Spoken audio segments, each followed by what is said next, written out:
Good morning. Page number 7. Similarly, force acting on the charge q1 due to the other charge q3 is vector f13.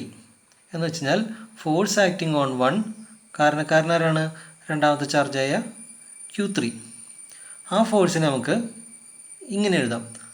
1/4πε0 q1 q3 divided by r13 square. r13 square എന്ന് വെച്ചാൽ distance between first charge and third charge. ഇത്ര എൻ്റെ magnitude തരും. ഇനി എൻ്റെ direction തരാനായിട്ട് അതിനൊരു unit vector കൊണ്ട് മൾട്ടിപ്ലൈ ചെയ്യുന്നു. ആർ ക്യാപ്പ് 13 എന്ന് പറയുന്നത് ഒരു യൂണിറ്റ് വെക്ടറാണ്. Where R cap 13 is a unit vector in the direction of vector f13. അപ്പോൾ അതാണ് q1 അനുഭവപ്പെടുന്ന രണ്ടാമത്തെ ചാർജ്, അടുത്ത ചാർജ് വഴി ഉണ്ടാകുന്ന ഫോഴ്സ്. ഇപ്പോൾ ഈ രണ്ട് ഫോഴ്സുകളും നമുക്കറിയാമെങ്കിൽ the total force acting on q1, charge q1, total force എന്ന് പറയുന്നത് q2ഉം q3യും വഴി q1 ഉണ്ടാകുന്ന ഫോഴ്സാണ്. ഇപ്പോൾ q2 വഴി ഉണ്ടാകുന്ന ഫോഴ്സാണ് f12, q3 വഴി ഉണ്ടാകുന്ന ഫോഴ്സാണ് f13. ഈ രണ്ട് ഫോഴ്സുകളുടെയും വെക്റ്റർ സമ്മായിരിക്കും നമുക്ക് വേണ്ട വെക്റ്റർ f1 അഥവാ force acting on charge q1. നിങ്ങൾ ആ പിക്ചർ ഒന്ന് ഓർക്കുക. ഏതൊക്കെയായിരുന്നു ആ ഫോഴ്സുകൾ? ഇതാണ് വെക്റ്റർ f12, ഇത് വെക്റ്റർ f13, ഈ രണ്ട് ഫോഴ്സുകൾ.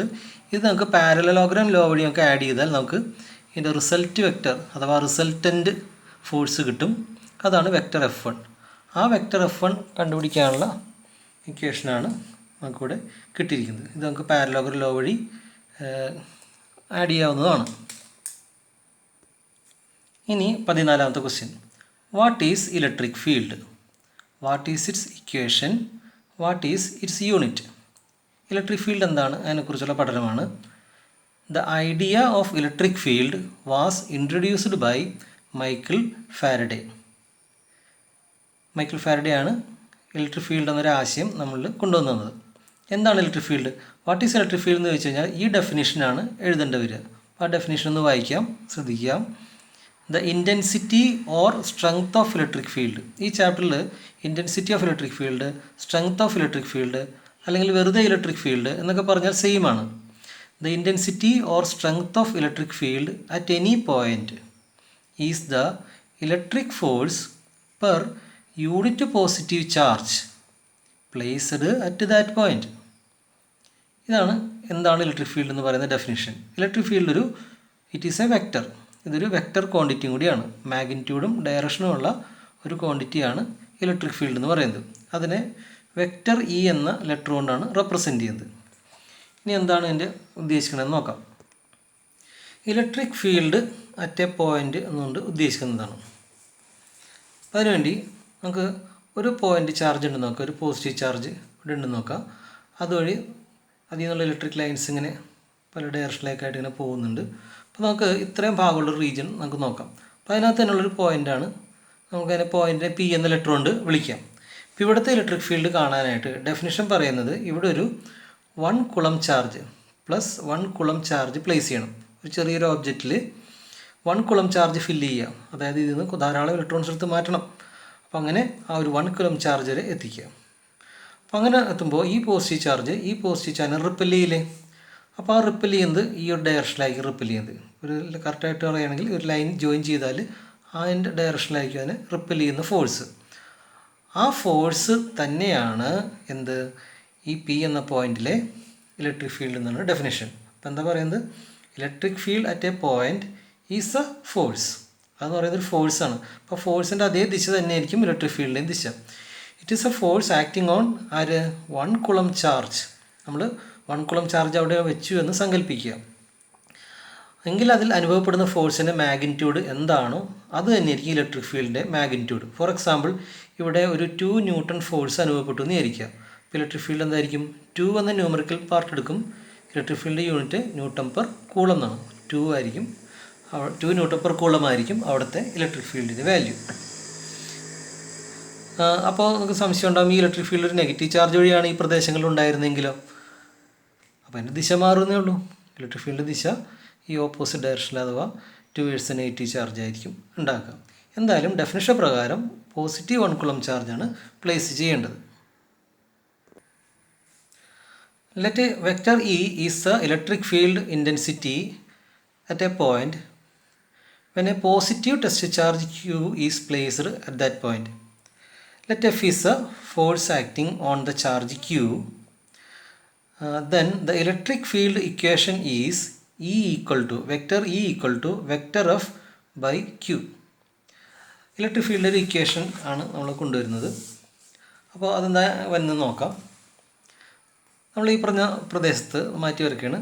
നമ്മൾ 1 കുളം ചാർജ് വെക്കണം എന്നാണല്ലോ പറഞ്ഞിരിക്കുന്നത്. 1 കുളം ചാർജ് എന്ന് പറയുന്നത് ഒരു വലിയ ചാർജാണ്. പി എന്ന പോലെ 1 കുളം ചാർജ് വെക്കാൻ നമുക്ക് പ്രാക്ടിക്കലി ബുദ്ധിമുട്ടാണ്. അപ്പോൾ നമ്മൾ എന്ത് ചെയ്തു കഴിഞ്ഞാൽ നമ്മളൊരു ചാർജ് ക്യൂ വെക്കുന്നു. ഇത് ഈ ചാർജിൽ നിന്ന് വ്യത്യസ്തമാണ് കേട്ടോ, വേറെ ചാർജാണ്. ഒരു ക്യൂ എന്ന ചെറിയൊരു പോസിറ്റീവ് ചാർജ് കൊണ്ടുവെക്കുന്നു. ഇതിനെയാണ് നമ്മൾ ടെസ്റ്റ് ചാർജ് എന്ന് പറയുന്നത്. ടെസ്റ്റ് ചാർജ് അത് പോസിറ്റീവ് ആയിരിക്കണം. അപ്പോൾ അതൊരു ചെറിയ വാല്യൂ ചാർജ് ആയതുകൊണ്ട് തന്നെ ഈ ഇലക്ട്രിക് ഫീൽഡിൽ ഒരു ചെറിയ ഫോഴ്സേ അനുഭവപ്പെടുള്ളൂ. ആ ചെറിയ ഫോഴ്സിനെ നമുക്ക് എഫ് എന്ന് വിളിക്കാം. എങ്കിൽ ഇവിടുത്തെ ഇലക്ട്രിക് ഫീൽഡ് കാണാനുള്ള ഇക്വേഷൻ ഈ ചെറിയ ഫോഴ്സിനെ ചെറിയ ചാർജ് കൊണ്ട് ഡിവൈഡ് ചെയ്താൽ കിട്ടുന്നതാണ് എന്നാണ് പറയുന്നത്. അതെങ്ങനെ നോക്കാം. അപ്പോൾ നമുക്ക് ഡെഫിനിഷൻ പ്രകാരം ഇവിടെ ആരെ കൊണ്ടുവെക്കേണ്ടത്? 1 കുളം ചാർജിനെ കൊണ്ടുവെക്കേണ്ടത്. അപ്പോൾ നമുക്ക് 1 കുളം ചാർജ് ആയിരുന്നു ഈ ടെസ്റ്റ് ചാർജ് എന്ന് വിചാരിക്കുക. അപ്പോൾ അങ്ങനെ ആകുമ്പോൾ ഇക്വേഷൻ എന്തായി മാറി? Electric field equal to force. ആ ഡെഫിനേഷൻ അത് പറഞ്ഞ പോലെ തന്നെ എഫ് ഈക്വൽ ടു ഇ ആയിട്ട് മാറി കിട്ടി.